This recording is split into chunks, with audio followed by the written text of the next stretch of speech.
Hello, good morning વિદ્યાર્થી મિત્રો. છેલ્લે આપણે ચેપ્ટર નંબર 2ની અંદર એક લેક્ચર તમને આપેલો હતો. ચેપ્ટર 2ની આપણે શરૂઆતમાં વાત કરેલી હતી સ્થિત વિદ્યુત સ્થિતિમાન. મિત્રો, ચેપ્ટર 2 પાર્ટની અંદર ડિવાઇડેશન થયેલું છે. નંબર 1 જે પોર્શન છે એ બધો જ પોર્શન સ્થિત વિદ્યુત સ્થિતિમાન અને કેપેસિટન્સ.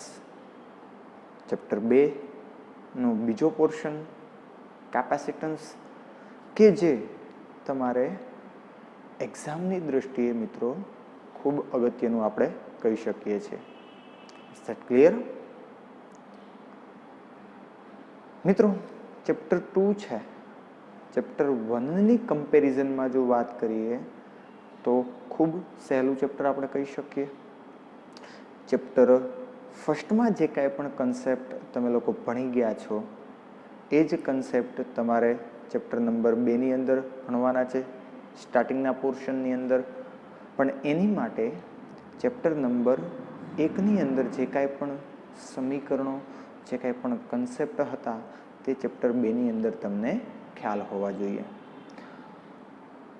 પહેલા ચેપ્ટરની અંદર મિત્રો અમુક કન્સેપ્ટ જે તમને બીજા ચેપ્ટરની અંદર કામ લાગવાના છે એ તમને થોડા ઘણા જણાવી દઉં.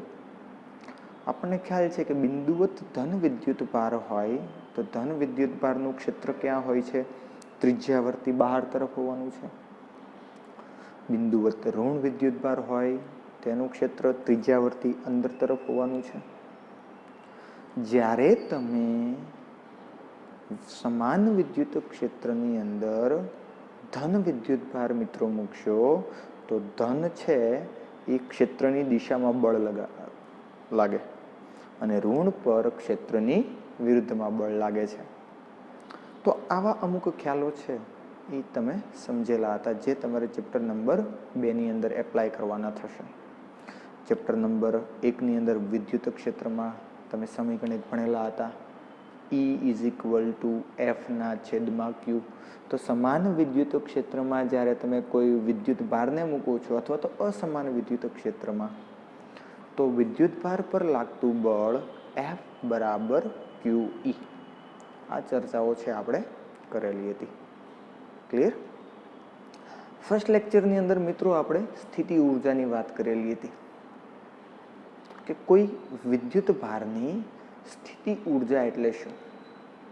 તો થોડુંક રિવિઝન કરી લે, કારણ કે એ લેક્ચર આપણે ટોટલી થિયોરિટિકલ બેઝ હતો એટલે ક્વોન્ટમમાંથી આપણે ચર્ચા કરેલી હતી. થોડુંક બેઝિક જોઈ લઈએ કે સ્થિતિ ઊર્જા એટલે શું. મિત્રો, એમાં હતું શું એકચ્યુઅલમાં? તો એકચ્યુઅલમાં એમાં આપણે એવી વાત કરેલી હતી કે કોઈ બિંદુવત વિદ્યુત ભાર Q હોય, બરાબર. અહીંયા આપણી પાસે કોઈ વિદ્યુત ભાર Q છે, ધારી લ્યો કે એનું ક્ષેત્ર છે અહીંયા કંઈક છે, આ એનું કંઈક ક્ષેત્ર છે, એટલો વિસ્તાર એનો ક્ષેત્રનો વિસ્તાર છે. હવે અનંત અંતરેથી આ R બિંદુ છે એ અનંત અંતરે છે, ત્યાં કોઈ Q વિદ્યુત ભાર છે મિત્રો. તો એ Q વિદ્યુત ભારને મારે વિદ્યુત ક્ષેત્રમાં લાવવો છે, એટલે કે આ ડાયરેક્શનની અંદર મારે ગતિ કરાવી વિદ્યુત ક્ષેત્રમાંના આ P બિંદુએ મારે લઈ જવો છે. આપણે જાણીએ છીએ મિત્રો Q વિદ્યુત ભારને હું R થી P સુધી લાવીશ તો મારે આ ડાયરેક્શનમાં આવવું પડે. બિંદુવત વિદ્યુત ભાર Q છે એનું વિદ્યુત ક્ષેત્ર ક્યાં હોવાનું છે? ત્રિજ્યાવર્તી બહાર તરફ હોવાનું છે. તો વિદ્યુત ક્ષેત્ર કઈ ડાયરેક્શનમાં છે? તો કે વિદ્યુત ક્ષેત્ર મિત્રો આ ડાયરેક્શનની અંદર છે. આ ડાયરેક્શનની અંદર વિદ્યુત ક્ષેત્ર છે. આ બિંદુએથી વાત કરીએ તો વિદ્યુત ક્ષેત્ર દ્વારા આ વિદ્યુત ભાર પર લાગતું બળ, કારણ કે બંને ધન વિદ્યુત ભારો છે, તો ઈ બળ કયું લાગશે? તો કે ઈ જ ડાયરેક્શનની અંદર બળ લાગશે Fe, કારણ કે અપાકર્ષી બળ લાગશે ને મિત્રો. પરંતુ આપણે આ Q વિદ્યુત ભારને આ વિદ્યુત બળની વિરુદ્ધમાં R થી P સુધી લાવવાનો છે. ખ્યાલ આવે છે? તો એના ઉપર મારે કંઈક બાહ્ય બળ લગાડવું પડશે, આના જેટલું, કારણ કે એટલું બળ લાગે છે, હું બાહ્ય બળ લગાડીશ તો એ બાહ્ય બળ હું કઈ ડાયરેક્શનમાં લગાડવાનો છું? આ ડાયરેક્શનની અંદર, એફ એક્સટર્નલ. ખબર પડી? હવે તો કે જો આ બળ અને આ બળ બંને કેવા છે?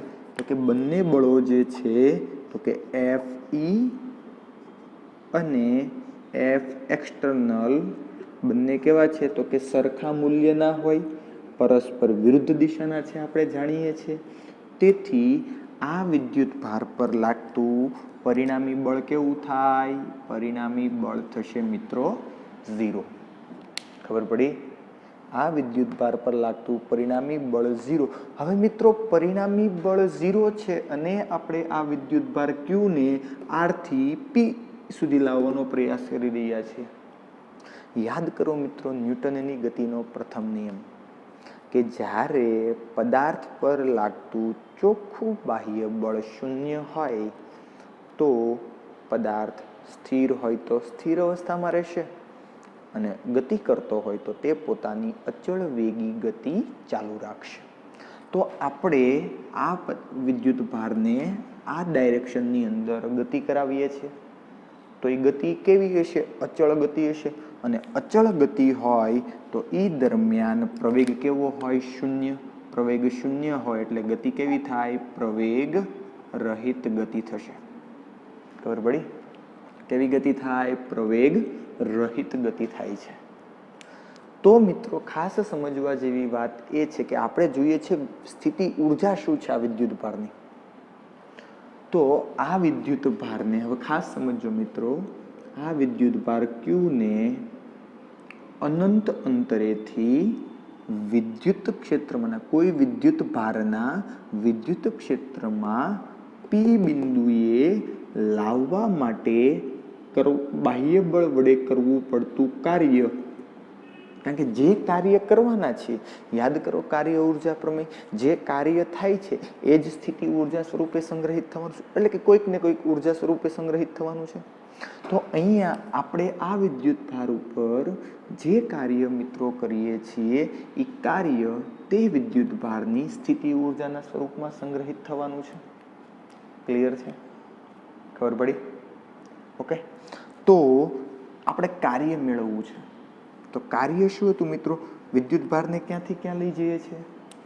તો કે W R થી P. W R થી P ઇઝ ઇક્વલ ટુ આપણે અહીંયાથી અહીંયા સુધી લાવીએ છીએ તો અંતર બદલાતું જશે. હવે યાદ કરો મિત્રો કાર્ય બે બળ, એક અચળ બળ વડે થતું કાર્ય અને એક ચલ બળ વડે થતું કાર્ય. અચળ બળ વડે થતું કાર્ય શું હતું? W બરાબર F ઇન્ટુ D. 11મું ધોરણ યાદ કરો. જ્યારે ચલ બળ વડે થતું કાર્ય તો કે ચલ બળ એટલે બળ બદલાતું જતું જાય છે, ચેન્જ થતું જાય અંતર પ્રમાણે. તો એ સંજોગોમાં આપણે મિત્રો શું કરતા હતા? જે અંતર હતું એ અંતરને સૂક્ષ્મ સૂક્ષ્મ ખંડોમાં ભાગી દેતા હતા, એટલે કે વિભાગેલો કલ્પી દેતા હતા. તો એ સૂક્ષ્મ ખંડ પૂરતું આપણે બળ કેવું ગણી શકીએ છીએ? અચળ ગણી શકીએ છીએ. તો એ સૂક્ષ્મ ખંડ પૂરતું બળ અચળ ગણીએ અને એવા બધા ખંડો માટે તમે કાર્ય મેળવતા જાઓ. પરિણામ સ્વરૂપ તમારે એક બિંદુથી બીજા બિંદુ સુધી કાર્ય મેળવવું હોય તો એ કાર્ય તમને સંકલનના સ્વરૂપમાં મળે છે. ક્લિયર છે? ઓકે. તો અહીંયા એક્સટર્નલ ફોર્સ વડે થતું કાર્ય ઇન્ટિગ્રેશન R થી P સુધી લઈ જઈએ છીએ. R થી P F external dot dr. Okay. અહીંયાથી અહીંયા સુધી હું અંતરને સૂક્ષ્મ સૂક્ષ્મ ખંડોમાં વિભાગેલો કલ્પું છું મિત્રો. તો આ એક્સટર્નલ ફોર્સ વડે થતું કાર્ય મળ્યું. તો વિદ્યુત બળ વડે થતું કાર્ય એનાથી ઋણ આવશે.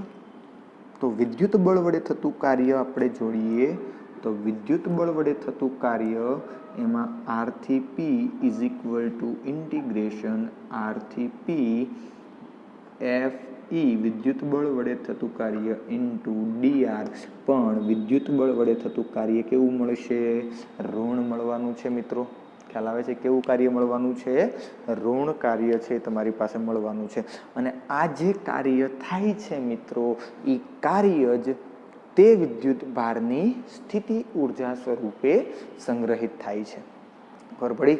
તે વિદ્યુત ભારની સ્થિતિ ઉર્જા સ્વરૂપે સંગ્રહિત થાય છે. તો તમે કોઈ પણ આને પણ તમે સ્થિતિ ઉર્જા તરીકે લઈ શકો છો અને આને પણ તમે સ્થિતિ ઉર્જા તરીકે લઈ શકો છો.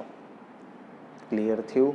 તો આ ચર્ચા છે આપણે લાસ્ટ લેક્ચરની અંદર ચર્ચા કરેલી હતી, પણ ત્યાં મારે બોર્ડનો એટલો બધો યુઝ નહોતો થયો, એટલે ત્યાં સમજવામાં કદાચ તમને પ્રશ્ન આવ્યો હોય તો એ કન્સેપ્ટ તમારે અહીંયાથી સમજી લેવાનો રહેશે. It's that's clear? Got it? Okay.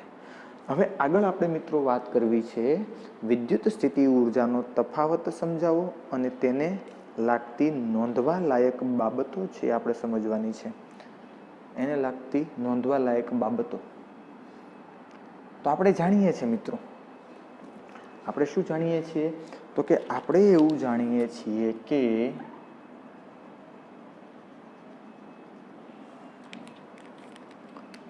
અહીંયા કોઈ બિંદુવત વિદ્યુત ભાર Q હોય છે.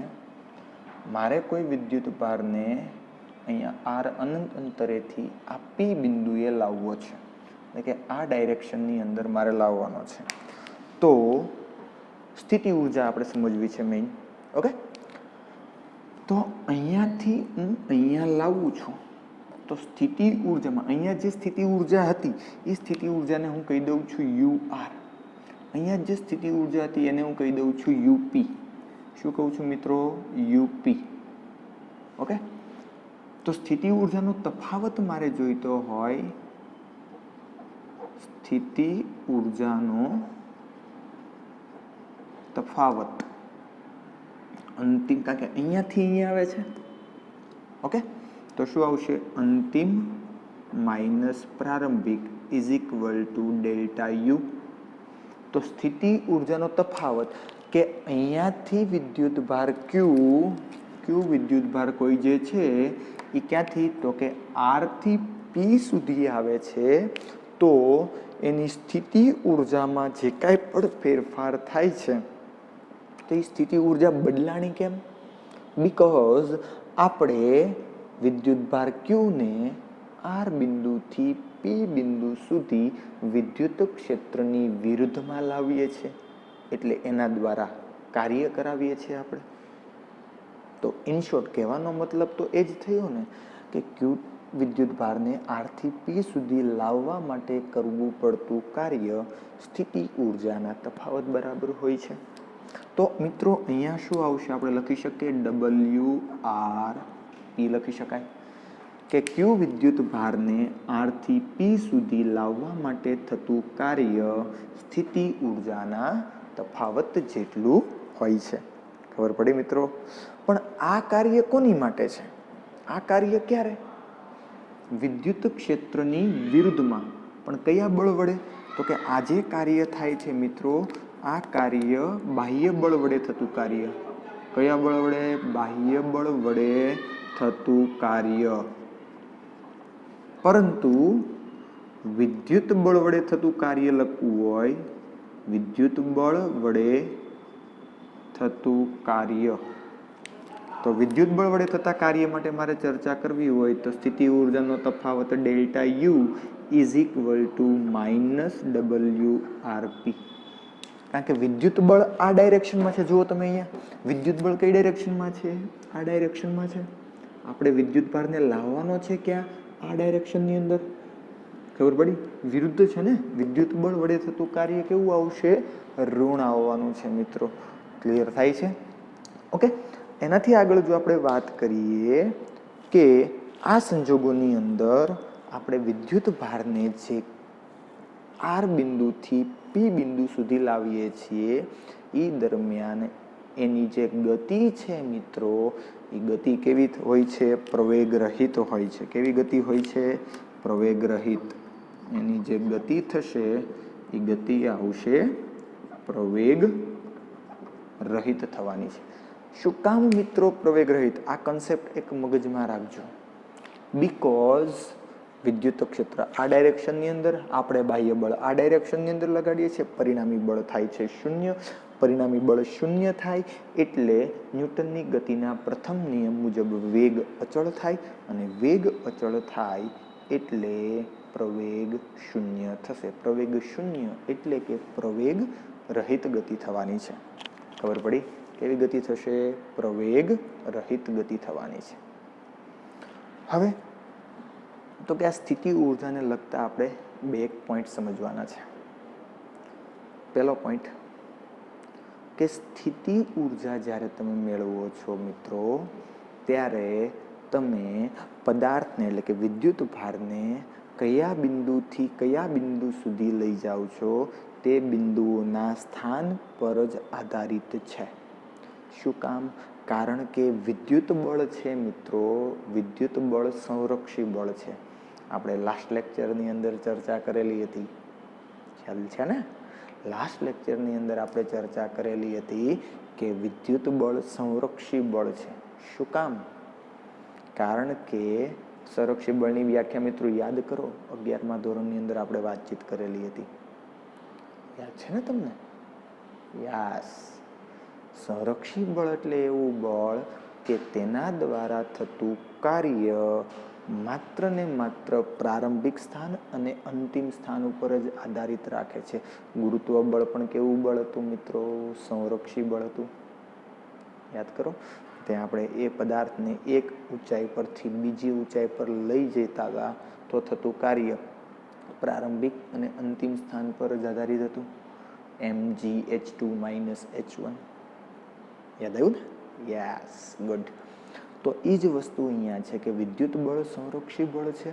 તો સંરક્ષી બળ વડે થતા જે કાર્યો છે એ કાર્ય મેળવવા માટે વિદ્યુત ભારનું પ્રારંભિક સ્થાન અને અંતિમ સ્થાન જ આધારિત છે કે નહીં, કે તેમને લીધેલો માર્ગ પર આપણે અહીંયાથી આ દિશામાં પણ લાવી શકીએ, અહીંયાથી આમ પણ લાવી શકીએ, અહીંયાથી આમ કરીને પણ લાવી શકીએ. કોઈ પણ માર્ગ તમે લઈ લો, પણ અહીંયાથી અહીંયા આવે છે તો કાર્ય છે આ સ્થાન અને આ સ્થાન, આ બે સ્થાન ઉપર જ આધારિત થશે, બીજા કોઈ પણ સ્થાન ઉપર આધાર રાખશે નહીં. ખબર પડી? ખ્યાલ આવી ગયો? ફાઇનલ? ઓકે. સેકન્ડ પોઈન્ટનો વાત કરીએ મિત્રો, તો સેકન્ડ પોઈન્ટમાં એવું છે કે સ્થિતિ ઊર્જાના નિરપેક્ષ મૂલ્યો જ અગત્યના છે. હલો, સ્થિતિ ઊર્જા અહીંયા કેટલી હતી? અહીંયા આવ્યો વિદ્યુત ભાર, તો ત્યાં કેટલી છે? સ્થિતિ ઊર્જાના નિરપેક્ષ મૂલ્યનો કોઈ મહત્વ છે નહીં. હું એમ કહું કે મારી પાસે એટલી ઊર્જા છે, કશું કામની નહીં. પણ હા, મેં એક જગ્યાએથી બીજી જગ્યાએ ગયો તો મારી ઊર્જામાં કેટલો ચેન્જીસ થયો, મેં જે કાર્ય કર્યું એ પ્રકારે ઊર્જામાં ફેરફાર થયો કે એનાથી વધારે ઊર્જા વેડફાણી કે ઓછું કાર્ય થયું. મીન્સ સ્થિતિ ઊર્જાનો ડિફરન્ટ જે છે એ અગત્યનો છે. બરાબર છે? એના નિરપેક્ષ મૂલ્યનું કોઈ મહત્વ છે નહીં. તો સેકન્ડ પોઈન્ટ તમારે યાદ રાખવાનો છે. એટલે કે ટૂંકમાં ઇન શોર્ટ બે પોઈન્ટ તમારે ખાસ મહત્વના રહેશે સ્થિતિ ઊર્જાની અંદર. ફર્સ્ટ પોઈન્ટ કયો છે મિત્રો? કે સ્થિતિ ઊર્જા એટલે કે પદાર્થ વિદ્યુત ભાર પર થતું કાર્ય પ્રારંભિક સ્થાન અને અંતિમ સ્થાન ઉપર જ આધાર રાખે છે, જે સંરક્ષી બળની લાક્ષણિકતા છે. એન્ડ સેકન્ડ પોઈન્ટ કે સ્થિત વિદ્યુત સ્થિતિ ઊર્જાના નિરપેક્ષ મૂલ્યનું મહત્વ નથી, માત્ર ને માત્ર એમનો જે તફાવત છે એ તફાવત જ અગત્યનો છે. ધારી લો કે આપણી પાસે અહીંયા સ્થિતિ ઊર્જા છે જ, ધારો કે હું યાદ જ છે કે આલ્ફા અચળાંક ઉમેરું છું, ધારી લો કે હું અનંત અંતરે સ્થિતિ ઊર્જા શૂન્ય લઉં છું. જો મિત્રો ધારી લીધું છે કે મેં અનંત અંતરે સ્થિતિ ઊર્જા શૂન્ય લીધેલી છે, હવે તમને એમ થશે કે સાહેબે 11th અમને એવું ભણાવ્યું હતું કે પૃથ્વીની સપાટી ઉપર તમારે સ્થિતિ ઊર્જા શૂન્ય લેવાની છે. યાદ કરો, ત્યાં ગુરુત્વીય સ્થિતિ ઊર્જા તમે શૂન્ય લીધેલી હતી. પૃથ્વીની સપાટી ઉપર સ્થિતિ ઊર્જા શૂન્ય, અને પછી તમે જેમ જેમ જેમ હાઈટ ઉપર જાઓ એમ mgh મુજબ વધતી જતી હતી. ક્લિયર ને? અને અનંત અંતરે સ્થિતિ ઊર્જા તમને મળતી હતી -g m1 m2 ના છેદમાં r, પછી તમે r જેટલો લ્યો તેટલો. ખબર પડી? તો એ જ વસ્તુ મિત્રો અહીંયા છે, અહીંયા હું અનંત અંતરે શૂન્ય લઈ લઉં છું અને આ વિદ્યુત ભારના વિદ્યુત ક્ષેત્રમાં કેટલી મળે છે એ આપણે ફાઇન્ડ કરવાની છે. પણ ત્યાં જે તે બિંદુ પાસેનું કંઈ મહત્વ નથી, પણ તે બિંદુ પાસે વિદ્યુત ભાર આવ્યો તો ફેરફાર કેટલો થયો એ મહત્વનું છે. ખબર પડી? ઓકે ઓકે, તો ધ્યાન આપીએ અહીંયા કે વિદ્યુત ભાર એક બિંદુથી બીજા બિંદુ સુધી આવે છે તો જે સ્થિતિ ઉર્જાનો ફેરફાર થાય છે કે કેટલો થાય છે જોઈજો. અહીંયા ખાસ મહત્વ છે, UP minus UR is equal to delta you. હવે મિત્રો હું શું કરું છું કે એક યાદચ્છિક અચળાંક આલ્ફા ઉમેરી દઉં છું. જો આ બિંદુ પાસે મેં સ્થિતિ ઉર્જા કેવી ધારેલી છે, આ બિંદુ પાસે મેં સ્થિતિ ઉર્જા ધારેલી છે અનંત અંતરે શૂન્ય. કેવી ધારેલી છે? શૂન્ય. યાદચ્છિક અચળાંક આલ્ફા ઉમેરું તો શું થશે? UP plus alpha minus UR plus alpha is equal to UP એટલે ડેલ્ટા યુ બરાબર શું થશે? યુપી માઇનસ યુઆર થશે. તેથી UP plus alpha minus UR minus plus minus alpha is equal to UP minus UR. Okay, alpha alpha cancel. હવે અનંત અંતરે આપણે સ્થિતિ ઉર્જા કેવી લીધેલી છે? શૂન્ય લીધેલી છે આર બિંદુ પાસે. તો મને ઇક્વેશન મળશે UP is equal to UP minus UR. કહેવાનો મતલબ શું છે? યુપી માઇનસ યુઆર એની જગ્યાએ હું શું લખી શકું? ડબલ્યુઆરપી. તો શું આવે? ડબલ્યુઆરપી. તો કહેવાનો મતલબ એ છે મિત્રો, આ બંને વસ્તુ કોને સાંકળે છે? તમે જોઈ શકો છો, આ તમે જોઈ શકો છો, આ બંને એકબીજાને સાંકળી દે કે વિદ્યુત ભાર ક્યુ ને આર થી પી સુધી લાવવા માટે કરવું પડતું કાર્ય પી બિંદુ પાસેની સ્થિતિ ઉર્જા છે ભાઈ. હલો, કારણ કે અનંત અંતરે સ્થિતિ ઉર્જા કેવી લીધેલી છે? શૂન્ય લીધેલી છે મિત્રો. ખ્યાલ આવે છે? અનંત અંતરે સ્થિતિ ઉર્જા કેવી લીધેલી છે? શૂન્ય. જો અનંત અંતરે સ્થિતિ ઉર્જા શૂન્ય લીધેલી હોય તો અનંત અંતરેથી પી બિંદુએ મારે વિદ્યુત ભારને લાવવો છે તો જે કાર્ય કરવું પડે છે એ જ કાર્ય આ પી બિંદુ પાસેની સ્થિતિ ઉર્જાના સ્વરૂપમાં સંગ્રહિત થશે. ખબર પડી? તો વ્યાપક કે ડબલ્યુ અનંતથી P is equal to UP. યાદ રાખીએ, ડબલ્યુ અનંતથી P is equal to UP, કે અનંત અંતરેથી વિદ્યુત ક્ષેત્રમાંના પી બિંદુએ કોઈ વિદ્યુત ભાર ક્યુને લાવવા માટે કરવું પડતું કાર્ય તે પી બિંદુ પાસેની સ્થિતિ ઉર્જા તરીકે વ્યાખ્યાયિત કરી શકાય છે. ખબર પડી? તો આના પરથી તમારે સ્થિતિ ઉર્જાની વ્યાખ્યા છે મિત્રો આપવાની છે કે સ્થિતિ ઉર્જા એટલે શું. વ્યાખ્યા સમજો ખાસ, ખૂબ ઇઝીલી તમે કહી શકશો એ વ્યાખ્યા કે અનંત અંતરેથી ક્યુ વિદ્યુત ભારને, અનંત અંતરેથી ક્યુ વિદ્યુત ભારને કોઈ વિદ્યુત ભારના વિદ્યુત ક્ષેત્રમાંના પી બિંદુએ લાવવા માટે કરવું પડતું કાર્ય તે બિંદુ પાસે તે વિદ્યુત ભારની સ્થિત વિદ્યુત સ્થિતિ ઉર્જા કહેવામાં આવે છે. ખબર પડી? ફરી વખત શું થશે? ક્યુ વિદ્યુત ભારને અનંત અંતરેથી વિદ્યુત ક્ષેત્રમાંના પી બિંદુએ અથવા તો કોઈ બિંદુએ લાવવા માટે કરવા પડતા કાર્યને કોને? બાહ્ય બળ વડે. કયા બળ વડે? બાહ્ય બળ વડે કરવા પડતા કાર્યને તે બિંદુ પાસેની શું કહેવાય? સ્થિત વિદ્યુત સ્થિતિ ઉર્જા તરીકે ઓળખવામાં આવે છે. ખબર પડી? તો સ્થિતિ ઉર્જાની વ્યાખ્યા તમારી પાસે થઈ ગઈ.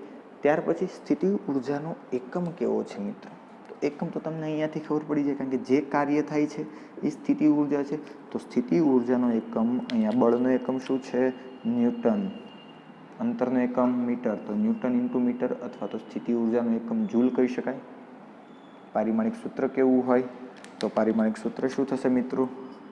m1l2 t-2 સ્થિતિ ઉર્જાનું પારિમાણિક સૂત્ર થઈ ગયું તમારી પાસે. ખબર પડી? ફાઇનલ. તો આ ચર્ચા છે એ તમારો પછીનો ક્વેશ્ચન છે એ કમ્પ્લીટ થયો કે સ્થિત વિદ્યુત સ્થિતિ ઉર્જાનો તફાવત સમજાવો અને તેને લગતી નોંધવા લાયક બાબતો છે એ સમજાવો. ખબર પડે છે? પાક્કું? ઓકે. હવે આપણે જે વાત કરવી છે મિત્રો એ છે વિદ્યુત સ્થિતિમાનની વ્યાખ્યા, એકમ અને એના અન્ય એકમોની ચર્ચાઓ છે કરવાની છે. વિદ્યુત સ્થિતિમાન ઉપર આપણે ફોકસ કરવું છે. આ આટલી જે ચર્ચા હતી વિદ્યુત સ્થિતિ ઉર્જાની ચર્ચા હતી. હવે વાત કરવી છે વિદ્યુત સ્થિતિમાનની. તો મિત્રો સ્થિતિમાન ને સ્થિતિ ઉર્જા એમાં કોઈ લાંબો ટૂંકો ફેર નથી.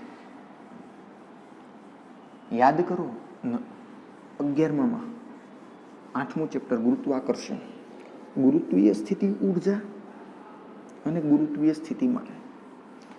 ત્યાં આપણે એવી ચર્ચા કરેલી હતી કે સ્થિતિમાન છે, ત્યાં આપણે એવી ચર્ચા કરેલી હતી કે સ્થિતિમાન છે એ એકમ દળના પદાર્થનું હોય અને સ્થિતિ ઉર્જા જે છે એ એમ દળના પદાર્થની હોય.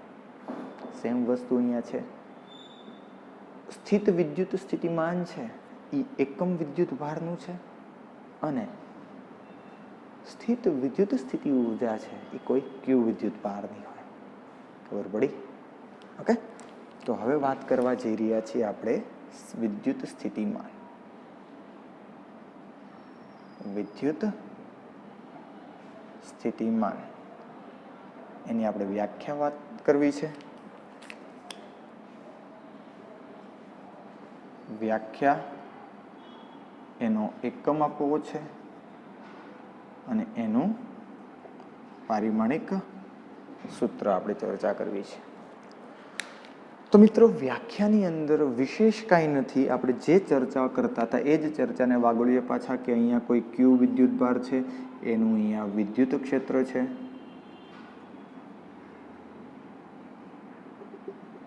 ઓકે, ક્યુ વિદ્યુત ભારનું વિદ્યુત ક્ષેત્ર છે.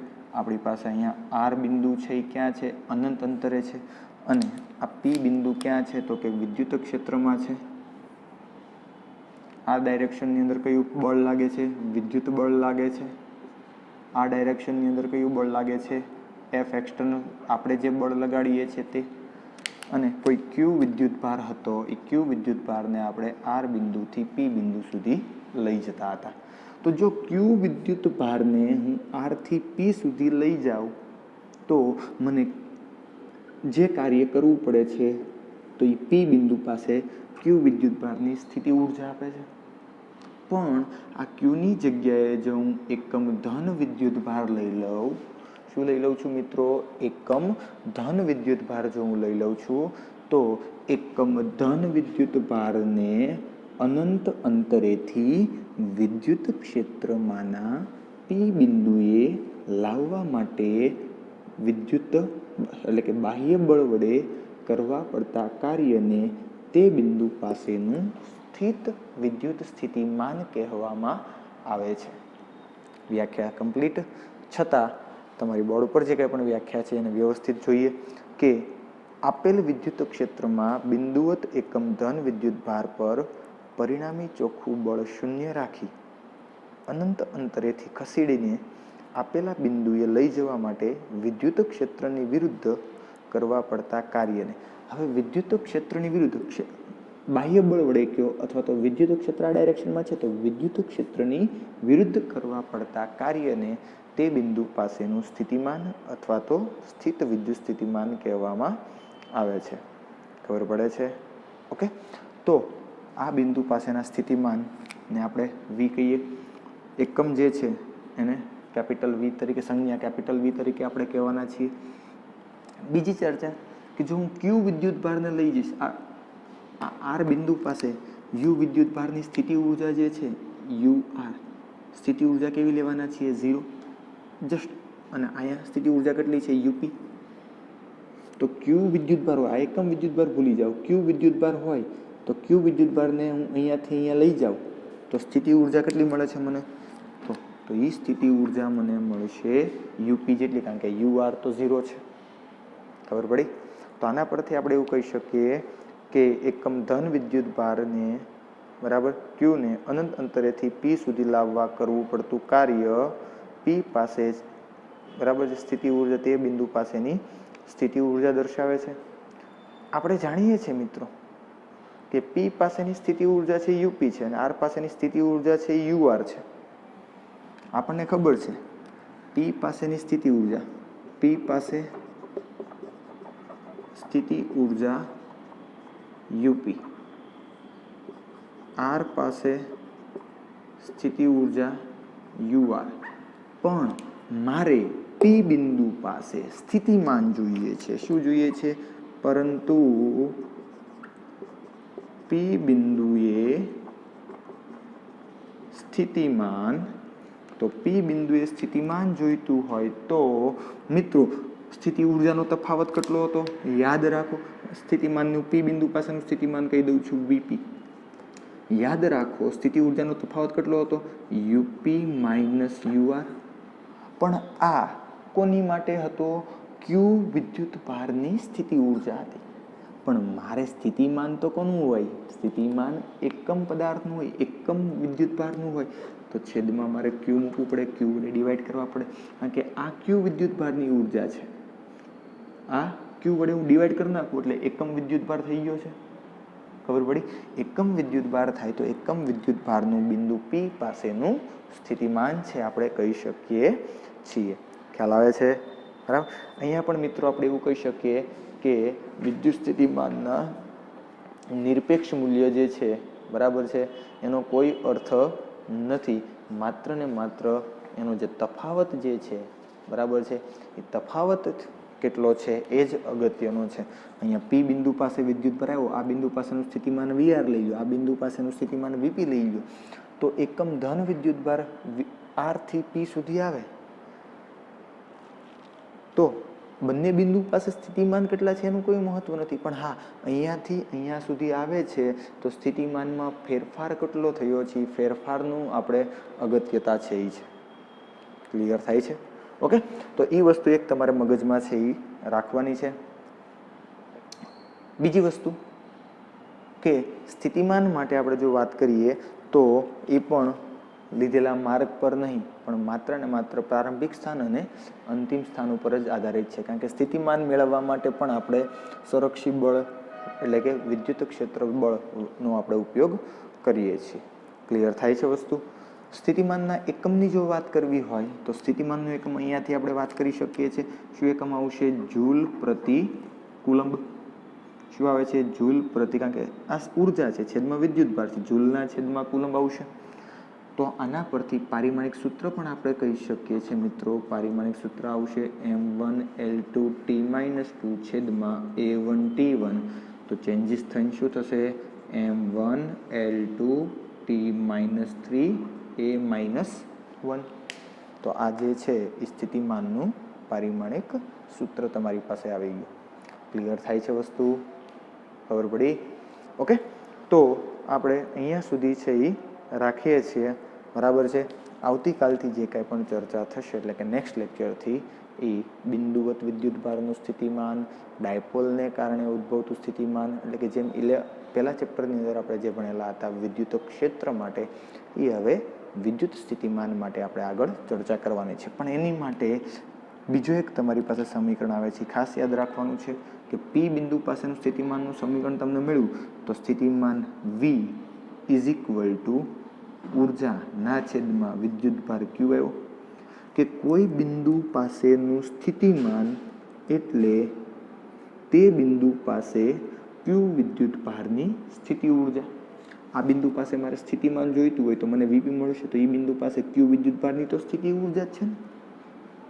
હલો, તો આના પરથી એક સમીકરણ આપણી પાસે આવે છે જે ખૂબ જ અગત્યનું કામ લાગશે. U is equal to VQ. શું આવશે? U is equal to VQ. મિત્રો ખૂબ જ યાદ રાખજો, 10 વખત લખવું પડે તો લખી નાખજો. બરાબર છે? આ સમીકરણ ખૂબ જ ઇમ્પોર્ટન્ટ છે, યાદ રાખવું.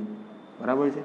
સ્થિતિ ઉર્જા યુ ઇઝ ઇક્વલ ટુ વીક્યુ, સ્થિતિ ઉર્જા યુ ઇઝ ઇક્વલ ટુ વીક્યુ, અથવા તો સ્થિતિમાન વી ઇઝ ઇક્વલ ટુ ઉર્જાના છેદમાં વિદ્યુત ભાર. શું કામ મિત્રો? સ્થિતિ ઉર્જા છે ક્યુ વિદ્યુત ભારની હોય, સ્થિતિ ઉર્જા કોની હોય? ક્યુ વિદ્યુત ભારની હોય. પણ સ્થિતિમાન છે એ કોનું હોય? એકમ દળના, એકમ પદાર્થનું. એટલે અહીં હું વિદ્યુત ભાર ક્યુ બરાબર 1 કુલમ લઈ લઉં, 1 કુલમ લઈ લઉં તો 1 કુલમ વિદ્યુત ભારની જે સ્થિતિ ઉર્જા છે એને જ કહેવાય છે સ્થિતિમાન. 1 કુલમ વિદ્યુત ભારની ઉર્જા એટલે જ સ્થિતિમાન. ક્લિયર થયું? ઓકે, તો આ એક સમીકરણ વ્યવસ્થિત છે એ તમારે યાદ રાખવાનું રહેશે. ક્લિયર? તો અહીંયા સુધીની ચર્ચા રાખીએ છીએ. નેક્સ્ટ લેક્ચરથી આપણે આગળ ચર્ચા કરશું. ત્યાં સુધીમાં ક્વેશ્ચન છે ખૂબ વ્યવસ્થિત રીતે સોલ્વ આઉટ કરી લેજો. ઓકે, સારું.